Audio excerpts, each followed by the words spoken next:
Saturday's encounter with Blackburn Rovers draws a season of mixed fortunes to a close and will mark the end of Lee Clark's first campaign as Blues boss.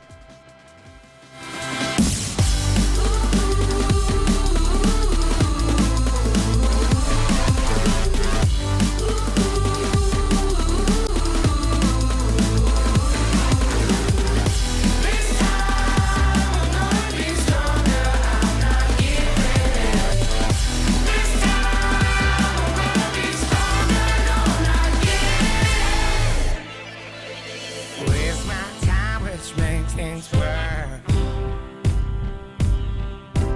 lost in my love is cursed. Trying to make these things feel right. Let's start this show this time. Oh, I'm not giving it. Not giving it.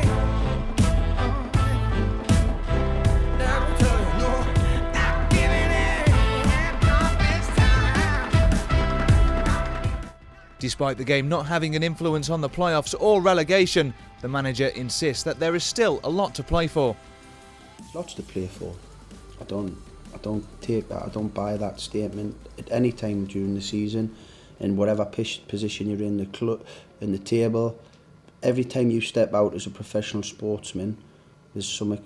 Your own personal pride should want you to deliver a performance, and we've got players who are playing. Whether they're playing for their future with me next season to see if they get in the team, or whether some of those that mightn't think they're going to be part of what we're doing or don't want to be a part of what we're doing. There'll be people in the stands watching them from other clubs. So ultimately, you've got to have a mentality of being a winner. So, I'm expecting us to be right at it. After a whirlwind season for Rovers, they head to St Andrews looking to end on a high, and they come armed with a striker that the Blues manager has nothing but admiration for.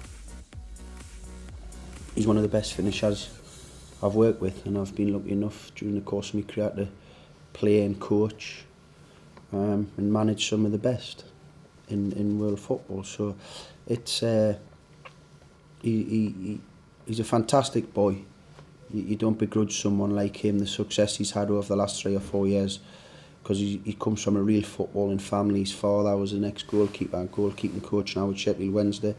His uncles played alongside for a short spell at Sunderland. Steve Agnew, now the assistant manager at Hull. And he's been brought up in the right way. And I'm not surprised at the success he's had. Summer recruitment has already begun with the signing of Andrew Shinnie from Inverness, and Clark is hopeful of finding more hidden gems in the summer window. There's still hidden gems there, yeah, if you're prepared to work. And it's a gamble, of course it is, because the gamble is you're taking someone who might have to come up 3 or 4 levels in the game. But, sometimes you back your own judgment and give these lads a chance. And that's what we'll be looking to do. I think I've shown it already, but Paul Caddis. I think Paul would have been an unknown to people, and he's come in and done a terrific job. Wes Thomas the same. He's come from a lower league club, and in his short time here made a good contribution. So as well as those lads that we take from the Premier League teams, the loan players, those other lads have got a big part to play for us. Stephen Carr announced his retirement from the game earlier today. Injury stopped the veteran defender making an appearance under Clark, but the Blues boss was full of praise for the Carling Cup winning captain when asked to describe Carr as a professional. Well, the ultimate. That's why he's played at the very highest level for as long as he has.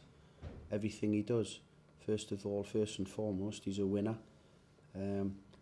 He trains the way he plays, gives everything, demands high standards from people around him. Always goes at everything 100%. Knows when to have the humour and the laughter around the club, and knows when to get the serious business ready. Was the biggest blow I've had since I've been the manager, losing him without him playing a competitive game for me. both as a player but also as me captain and as a leader. We've missed everything that he brings to us. However many points we'll miss the playoffs by, I'm sure if he had been available for even half the league programme, we could have made up that difference.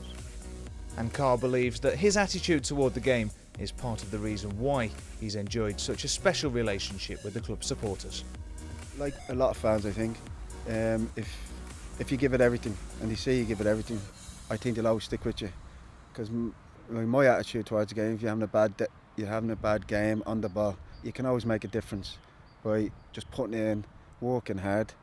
You can do it in other ways, and I think that's probably why I'm one of them who'll never give up.